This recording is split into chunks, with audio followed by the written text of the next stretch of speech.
मंजिलें उन्हीं को मिलती हैं जिनके सपनों में जान होती है। पंखों से कुछ नहीं होता, हौसलों से उड़ान होती है। इस कहावत को चरितार्थ किया है शाहजहांपुर के छोटे से गांव की रहने वाली नीतू पांडे ने। नीतू पांडे ने केंद्रीय विद्यालय संगठन में शिक्षक भर्ती में ऑल इंडिया में दूसरा रैंक हासिल किया है। नीतू पांडे ने विपरीत परिस्थितियों को पछाड़ते हुए आज ये मुकाम हासिल किया है। बेटी के टीचर बनने के बाद उनके माता पिता बेहद खुश हैं। शाहजहांपुर के विकासखंड ददरौल के छोटे से गांव नौगवा कोखौली के रहने वाले ज्ञानेश पांडे की सबसे बड़ी बेटी नीतू पांडे ने केंद्रीय विद्यालय संगठन के टीचर भर्ती के लिए इसी वर्ष फरवरी में परीक्षा दी थी, जिसके बाद अब परिणाम घोषित किए गए तो नीतू पांडे और उनके परिवार की खुशी का ठिकाना नहीं रहा। नीतू ने ऑल इंडिया में दूसरा स्थान हासिल किया है और जिसके बाद वो बेहद खुश हैं। नीतू ने लोकल 18 से बातचीत करते हुए कहा कि शून्य से शिखर तक का रास्ता बहुत ही मुश्किलों भरा था। विपरीत परिस्थितियों में भी उन्होंने पढ़ाई करना जारी रखा। नीतू ने बताया कि उन्होंने कक्षा 1 से 5वीं तक की पढ़ाई गांव के ही प्राथमिक विद्यालय में की।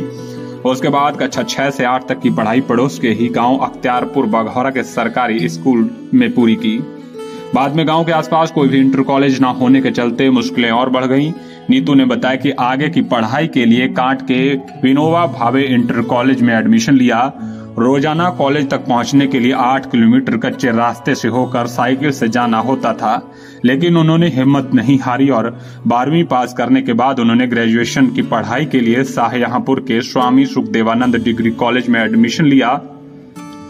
वर्ष 2018 में ग्रेजुएशन की पढ़ाई पूरी करने के बाद उन्होंने बीएड में एडमिशन ले लिया और वर्ष 2021 में बीएड की पढ़ाई पूरी की।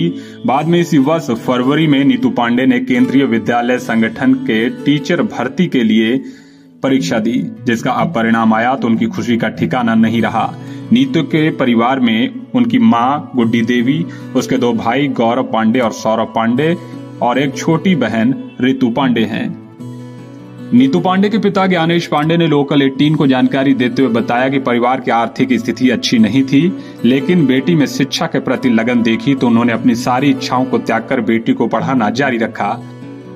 ज्ञानेश पांडे स्वयं बेसिक शिक्षा विभाग में शिक्षा मित्र के पद पर तैनात हैं। नौकरी से मिलने वाली तनख्वाह 6 सदस्यों का परिवार चलाने के लिए बेहद कम थी। उसके बावजूद उन्होंने कर्ज लेकर बेटी को पढ़ाना जारी रखा। ज्ञानेश पांडे ने बताया कि उनके पिता सुखदेव पांडे भी बेसिक शिक्षा विभाग में टीचर के पद से ही रिटायर हुए हैं।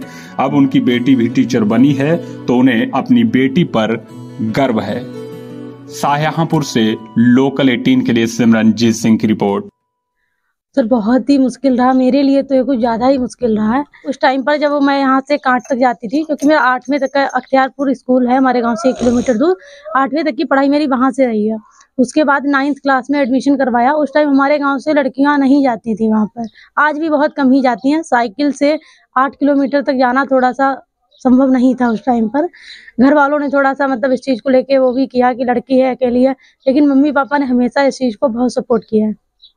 उन्होंने हमेशा सपोर्ट किया और हम लोग साइकिल से गए। उस टाइम पर यहाँ कच्ची रोड थी, बहुत मुश्किल था 8 किलोमीटर तक जाना, लेकिन 4 साल तक हम बीए जब तक वो किया है विनोबा से, 4 साल तक विनोबा गए साइकिल से, फिर ग्रेजुएशन में 3 साल साइकिल से ही गए। बीएड में पापा यहाँ से सुबह डेली 7 बजे कांट छोड़ने जाते थे, कांट से फिर ऑटो करके हम जाते थे बरेली मोड़, वहाँ से सन इंस्टीट्यूट गए।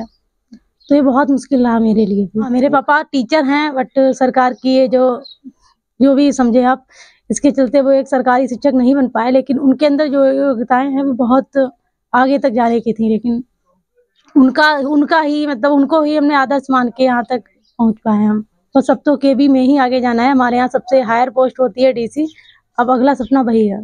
सर इसमें मदद की बात यह है कि बच्चों को पढ़ाना ये तो अनिवार्य है, पढ़ाई तो मेरी समझ में अनिवार्य है और सभी गार्जियन को ये सोचनी चाहिए कि बच्चों को पढ़ाएं, और जो बच्चा पढ़ा होगा वही कुछ आगे कर पाएगा, अन्यथा की स्थिति में तो बिना पढ़ाई के सब बेकार है। और मैंने इसी चीज़ को ध्यान रखते हुए बच्चों को तालीम देने का निर्णय लिया।